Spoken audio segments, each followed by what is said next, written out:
Mukumbukira kumbuyoko, there was a temporary ban which Tanzania initiated on all the agriculture imports or transit that were coming from Malawi and South Africa. But now the good news is Tanzania has finally lifted that ban, that temporary ban on agriculture imports and transit of agriculture imports and transit trade involving Malawi and South Africa. 2 days after imposing the restriction, citing ongoing diplomatic engagements and hopes for a long-term resolution in a public notice issued on April 25 of 2025, but the Minister of Agriculture confirmed that the suspension, which has taken effect on April 23, was being revised effectively April 26, following overtures by both Malawi and South Africa seeking dialogue in the cooperation. Now, the Minister of Agriculture hereby lifts the all bans previously imposed on Malawi and South Africa effectively kufika about 26 April 2025 in the belief that the ongoing dialogue will lead to lasting resolution. The statement signed by the Agriculture Minister Hussein Bashir.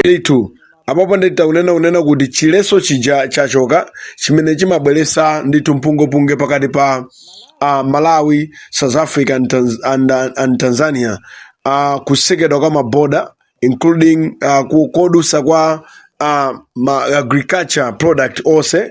I think it was already started kupanga affect maka border ya Malawi and Tanzania. The initial suspension has been triggered by what Tanzanian authority viewed as unjustified restriction by both countries on the entry of Tanzania agriculture produce into the market.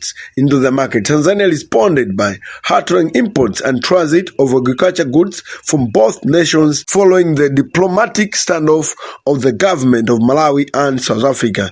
Initiated contact with Tanzanian Ministry of Foreign Affairs and East Africa Cooperation, Minister of Agriculture, expressing the readiness to resolve the issue through mutual dialogue. According to the Minister of Agriculture, the government of Malawi will dispatch the high level of degradation on Dodoma on May 2, led by the Minister of Foreign Affairs alongside Ministers of Trade and Agriculture for a bilateral discussion coordinated by Tanzania's Foreign Affairs Minister. In the case of South Africa, discussions are being held at the technical level involving Tanzania Plant Health Parasites and Authority, TPHPA, of Foreign Affairs officials, and South Africa Plant Health and Trade authorities. The minister assured Tanzanian farmers that that agriculture trade will continue to be governed by the principle of plant health, nation interest, and diplomatic cooperation. The government assures the Tanzanian farmers and citizens at large that the freedom of trade agriculture produce will be upheld in accordance with the plant health requirement, national resources interest, and the broader diplomatic relations for the benefit of all. The notice started on Thursday. Tanzania announced that it has suspended all imports and transit of agriculture produced from Malawi and South Africa, citing urgent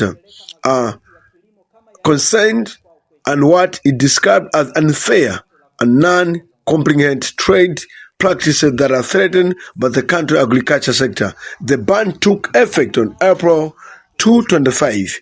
It is said came to a wake of rising tensions over the repeated export and restrictions imposed by both countries on Tanzania produce, as well as growing concern about the spread of high-risk pests identified in South Africa and agriculture exports. The two separate public notices issued by Tanzania Plant Health and Parasite Authority under the Minister of Agriculture of Tanzania said the decision was made to protect its food system and uphold national, international, and plant health obligations. So that's the good news. Now, all those who are worried can start trading. Chileso chija achichosapo. It is time now to start trading. Tingofunira zabwino zokambirana nazo kuti zipitilire kwenda bwino kuti maybe the result of these discussions zikomere Michael Os awiri. What I understand here is it was happened for both interest, not just kuti panai vuto lina lilose. It was for the both interests of Tanzania, Malawi, and South Africa. Okay, in GTV, osewala kubanga, subscribe and also share for others to know us.